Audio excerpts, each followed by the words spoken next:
Right everybody, welcome back to another match preview. This one is for QPR versus tomorrow night. Me and Stephen will be doing a live stream, so we'll come in and drop in on the stream, say hello.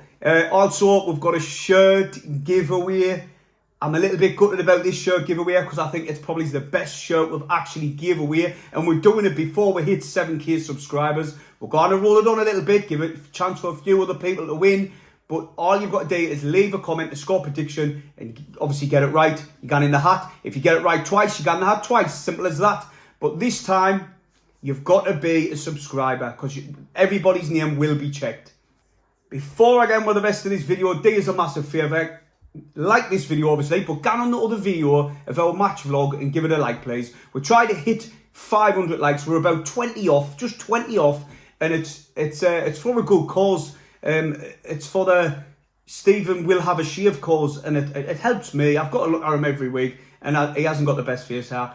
I've shaved, cut myself, because I haven't got the best face hair as well. So I shouldn't have to be put up with this.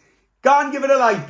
We're also going to be touching upon the lads' burning desire to finish the game off, the fourth official, Mowbray's substitute, and Paul Ince's crazy outburst. Right, we'll kick things off straight away with Paul Ince.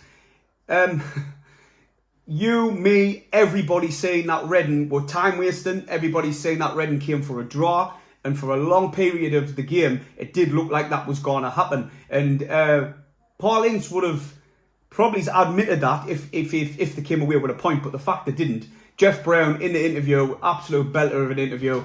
He put him on the spot and said, "You came for a draw. You parked the bus," and he didn't like it. He bit. And then Mowbray in interview today said, "You were very brave asking them questions," and he was raging. He was fuming talking about Paul Ince. And then Jeff turned around to Mowbray and said, "I hope you didn't tell him where I lived." And the both were laughing, and I found it was funny to laugh about now, but Paul Ince was raging. But listen, they were scared of Roberts, Ahmad and Clark, and the thought that they were just going to waste as much time as possible and try and frustrate Sunderland as much as they can and hold out for a draw, which, coming up against Sunderland, the first season in the league, it is a pitiful way to perform, especially away from home. I thought they should have just went for it.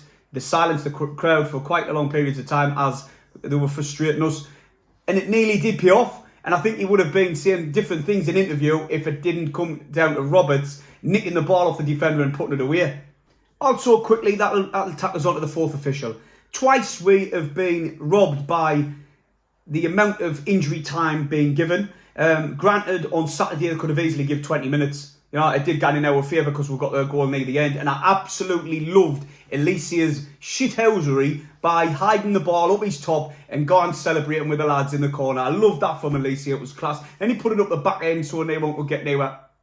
He put up the back of his top so no one could get the ball, which I love to see. But like I was saying, the fourth official didn't give the correct amount of injury time in that game and the game before, where there was 10 substitutes in the Fulham game I'm talking about. There was 10 substitutes. There was I think there was 4 goals in the second half especially, and we only got 4 minutes, which is crazy. But that's what I absolutely love about this Sunderland team.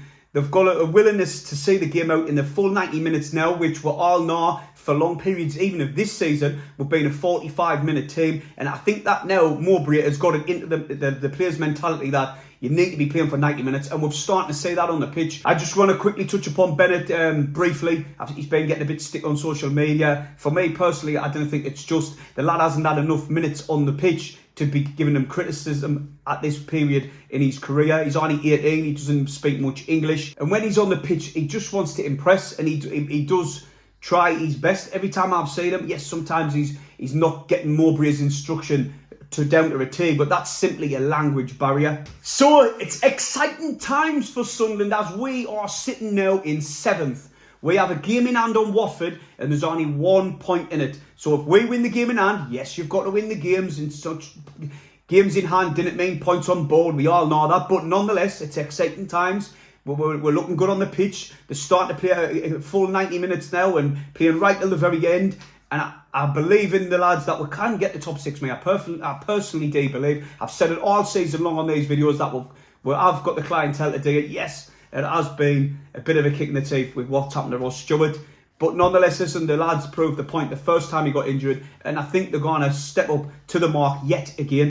Also, I'd like to touch upon the one thing that we did get out of Mowbray regarding players is certain will travel to the squad, which I didn't think he'd be starting straight away because, one, I was really impressed with Alison. To be honest, he was getting himself really far up the pitch, sometimes too far up the pitch, to be honest. But no, I do like Alison, but if Certain's fully fit, I would be picking Certain. But I'm not discrediting anything Alison has done because I thought he's been outstanding, especially in his defensive duties. They've been away 3 times in 10 days down to the capital, so the amount of miles they've put on that coach, it's unbelievable. I believe teams are now starting to try to double up on Roberts and Ahmad on the right-hand side.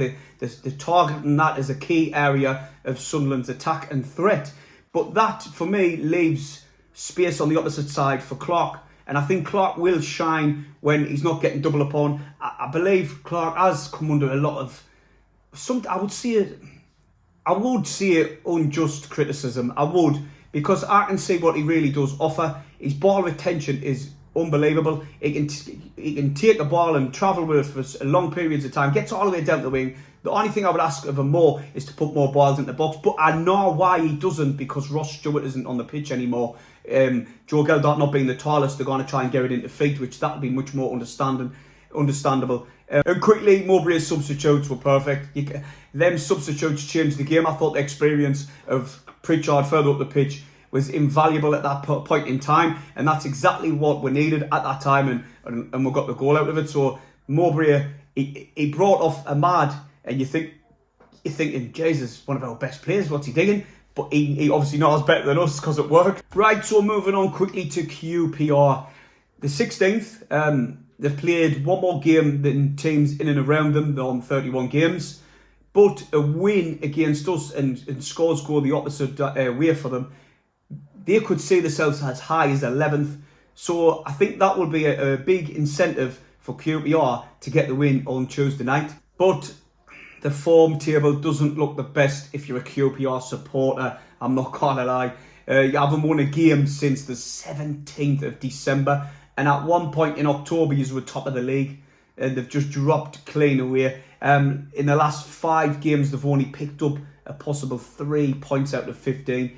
The last game, they did get beat 2-1 as well off Millwall. They've been battered in recent games, also conceding 16 in 10. They've been beat 3-0 off Hull, 3-0 off Burnley, and 3-0 off Luton. But the away form is slightly better. That does see them in 10th. They have signed Chris Martin. Sunderland supporters were shouting that will be a good signing if we could bring him through the door. Nonetheless, he's went to QPR and he scored the other day. So that's one player who we've got to keep an eye out on. Right, now moving on to the lineup. My lineup, right, would be exactly the same lineup as last game. I know it's not going to happen. I know he's going to have a few changes in there because he says we'll probably be doing a few changes. They only played the other day, so it's not going to be wise to start the same team.